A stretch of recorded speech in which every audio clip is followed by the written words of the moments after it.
Dia mencuri gunting kuku untuk kabur dari penjara. Frank memperhatikan ventilasi selnya. Ia teringat sesuatu dan mencongkelnya dengan gunting kuku. Dinding selnya ternyata sudah keropos. Ia sudah menduganya. Alcatraz sudah lama tidak dipugar. Kerusakan bangunan pasti sudah parah. Kalau tidak kabur sekarang, kapan lagi? Ia mulai mengikis ventilasi dengan gunting kuku. Tapi, terlalu lama dan susah. Tangannya sakit sekali. Hari kedua saat makan, ia berdiskusi dengan ketiga teman baiknya. John, Clarence, dan Charlie. Aku mau kabur. Ketiga temannya mendukungnya. Mereka mulai membagi tugas dan merencanakan rutenya. Frank sengaja menjatuhkan sendoknya dan minta yang baru. Ia pergi ke kantor sipir bersama Charlie. Frank minta tukar sendok baru. Charlie mengalihkan perhatian sipir dengan mengajaknya bicara. Frank mengambil 2 sendok dan menyembunyikannya di saku. Lalu Frank butuh koin 1 sen. Frank mencari napi yang punya 1 sen. 1 sen ini dioper dari napi satu ke napi lainnya dan sampai kepada Frank. Frank membuat alatnya. Ia memakai gagang sendok, lalu menyatukannya dengan pisau gunting kuku. Ia menggerus koin 1 sen menjadi bubuk, mematikan lampu, dan mengelasnya dengan api. Alat kikis barunya sudah jadi. Ia minta bantuan temannya untuk mengawasi. Frank segera bekerja. Tak lama, sipir datang karena mencium bau gosong. Ia mulai memeriksa. Temannya yang melihat sipir langsung pura-pura batuk. Ia lalu mengambil cangkir dan mengetukkannya ke pintu sel. Sebelum sipir sampai ke sana, Frank mendengar kode itu. Ia segera menutupi ventilasinya dengan koper. Lalu, menuangkan sisa bubuk ke jamban dan berbaring di kasur. Untung saja ia cekatan dan berhasil lolos kali ini. Setiap hari, Frank bekerja keras mengikis tembok. Debunya terlalu banyak. Jambannya mampet. Akhirnya, ia membawa debunya di kantung dan perlahan membuangnya saat ada kegiatan di luar ruangan. Rencananya ini efektif. Lubangnya sudah cukup besar. Ia lalu memberitahu rencananya kepada ketiga temannya. Kini mereka bisa mengikis. Frank akan membantu mereka kabur. Tak lama, Frank selesai. Tapi, kawat ventilasi tidak bisa dicopot. Frank memikirkan solusinya. Ia ikut kelas keterampilan kayu dan mencuri sebatang logam. Charlie terkejut. Kamu mau apa? Pasti terdeteksi kalau kamu membawanya keluar.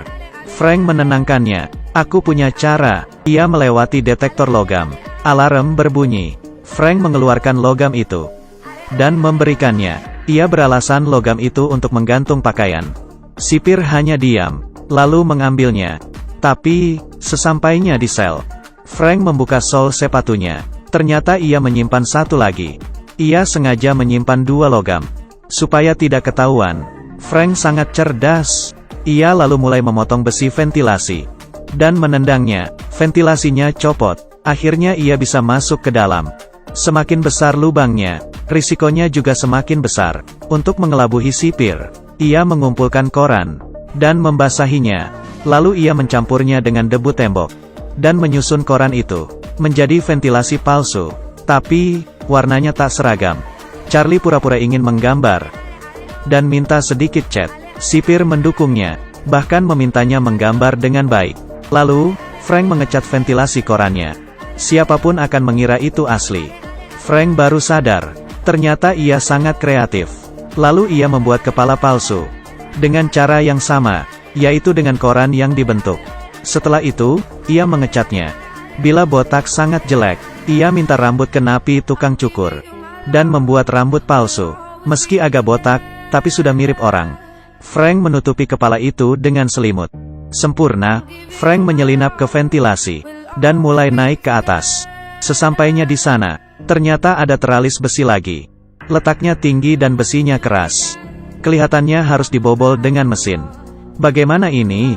Saat itu, sipir berpatroli. Ia berjalan ke arah sel Frank. Charlie yang tinggal di sel sebelah memperingatkan Frank. Tapi, kok, tidak ada suara?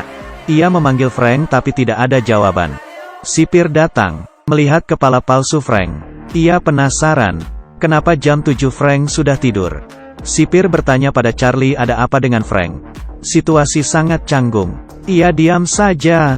Sipir tak sengaja menjatuhkan tongkatnya. Suaranya berisik. Tapi, kenapa Frank tidak bangun? Sipir makin heran. Ia lalu memegang kepala Frank.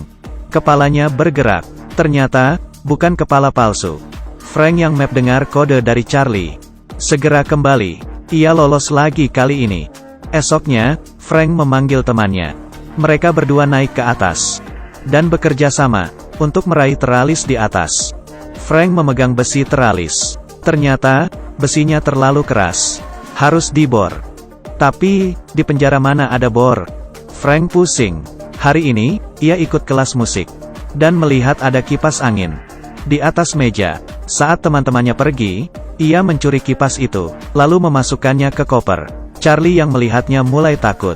Bila ketahuan, ia akan dihukum mati. Mereka menantre keluar. Giliran Frank, sipir mau memeriksa kopernya. Bagaimana ini?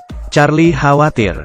Frank dengan tenang berkata, "Oke, buka saja." Melihat Frank yang begitu tenang, sipir malah memeriksa koper milik Charlie. Hebat, akting Frank yang alami, membuatnya lolos berkali-kali. Lalu, Frank membuat bor dari kipas angin. Dengan alat kikisnya sebagai mata bor. Bor hasil karyanya jadi. Ia meminta temannya membantu lagi. Frank bergelantungan di atas, dan menggoncangkan teralis. Ia berhasil masuk ke atas teralis, dan mengambil bor. Akhirnya, teralis itu lepas. Masalah ini sudah selesai. Esoknya, Frank memberitahu John dan Clarence untuk beraksi malam ini. Ternyata, sebelum mereka beraksi, terjadi masalah. Para sipir sudah curiga, dan melakukan pemeriksaan, karena gerak-gerik Frank yang aneh. Sipir tahu Frank mau kabur. Ia melempar semua barang Frank keluar, lalu memeriksanya dengan detektor logam. Kepala sipir juga ikut.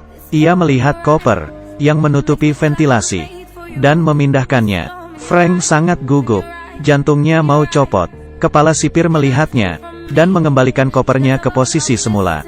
Kepala sipir tidak menemukan apapun dan pergi.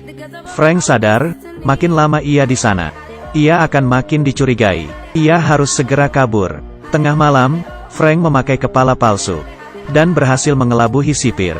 Frank, John, Clarence menerobos ventilasi, dan naik ke lantai atas. Akhirnya, mereka berhasil keluar. Setelah memastikan keamanan, mereka naik ke atap. Mereka bertiga berhasil kabur, dan menghindari lampu. Lalu mereka memanjat turun ke tanah. Tapi, di penjara ada kawat pengaman. Penjara itu berada di tengah pulau. Bila mereka ingin kabur, harus menggunakan pelampung baru bisa berenang. Demi mencegah jaket pelampung sobek, Frank memanjat kawat pengaman, dan melempar jaket pelampung keluar. Mereka bertiga berhasil kabur. Mereka sekuat tenaga, meniup jaket pelampung. Lalu, mereka berenang ke laut. Esok paginya, sipir melihat Frank masih tidur. Ia masuk ke sel Frank, dan mau menghajarnya. Kepala palsu Frank jatuh ke lantai. Pencarian segera dilakukan. Setelah mencari di seluruh pulau, hanya ada sekuntum bunga krisan di sana. Bunga krisan melambangkan harapan. Mereka bertiga mungkin berhasil kabur. Kepala sipir membuang bunga itu ke laut, dan mengumumkan ketiganya mati. Alcatraz merupakan penjara teraman di dunia. Tidak boleh ada napi yang kabur. Film ini berjudul Escape from Alcatraz. Tamat. Oke, like dan follow, ya. Aku Kaki Minyak. Sampai jumpa semua.